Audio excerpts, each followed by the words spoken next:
The next person I'd like to welcome up here is Matthias Lufkens. He formerly was the digital director at the World Economic Forum, and now is for Europe at Burson Marsteller. And he's going to talk about the connected world that we live in, as a matter of fact, the connected village that he specifically lives in. Matthias Lufkens. Thank you, Jared. Good morning. I want to tell you the story about my village, my connected village, or as they say in French, mon village branché. I live on the southern shores of Lake Geneva in a small French village, not far from Geneva. The local authorities don't provide free Wi-Fi, and there are not many local hotspots. It has a population of 2,200, most of which work in Geneva. It was started as an agricultural settlement, but it does not have any historic sites compared to the medieval town of Ivoire that you might have heard about, which is one of the major tourist attractions. However, in the 1960s and 70s, the French factories used to send their workers to the region on paid leave. Today, the holiday homes are falling into ruins and nobody's taking care of them.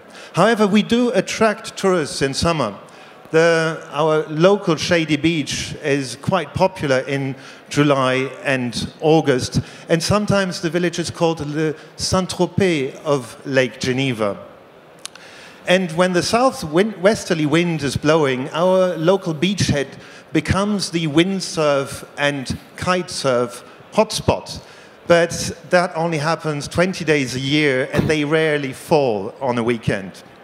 In winter, the locals hit to the ski slopes in the mountains around Messery, and it can become quite cold, and the lake when the activity on the lake stops. But I digress. I want to tell you about the social media revolution of this village. The local baker does not have a website or Facebook page. When he goes on annual leave, he just puts up a sign on the window to tell his customers that he is closed. The mayor communicates via a newsletter which is distributed to each household every month. The local council does not send it via email and is not a fan of Facebook. The local school communicates via a billboard in front of the school gates. And every year the parents take a picture of the new class composition, which they will then share on social networks.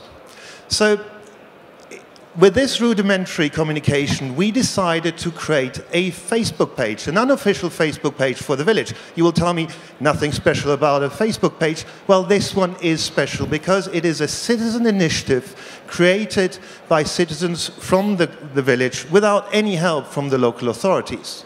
We also plotted the cafes, the restaurants, and the major sites on Foursquare, and the posts from Facebook are shared on Twitter, where we almost have 100 followers now.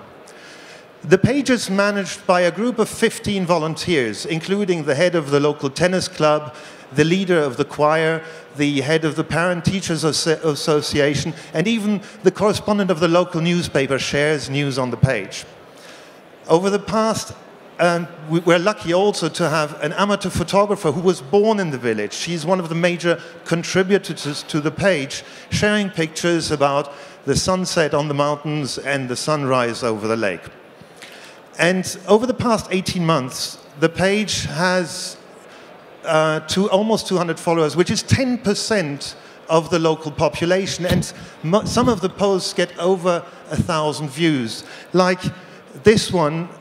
A couple of days ago, this car crashed into the tea room. The driver confounded reverse and drive and smashed into the sliding doors. Luckily, no one was hurt. When a new place opens in our village, it does make headlines in the local newspaper and, of course, on our Facebook page. And in the comments, you have interesting posts about delectable dishes. The local hairdresser raised giggles among the English-speaking crowd when he changed his name to Hair Mess, a messy homage to the French design firm and our local village. Our aim with this Facebook page is that we encourage the local authorities, especially the tourism office, to join this citizen-powered page, because we believe any communication today for a village, a city, a government, or even companies cannot be done without the help of the people, the residents, the citizens, and the employees. And I think in Mesri we have shown it's the people who drive change from the bottom up. Thank you very much.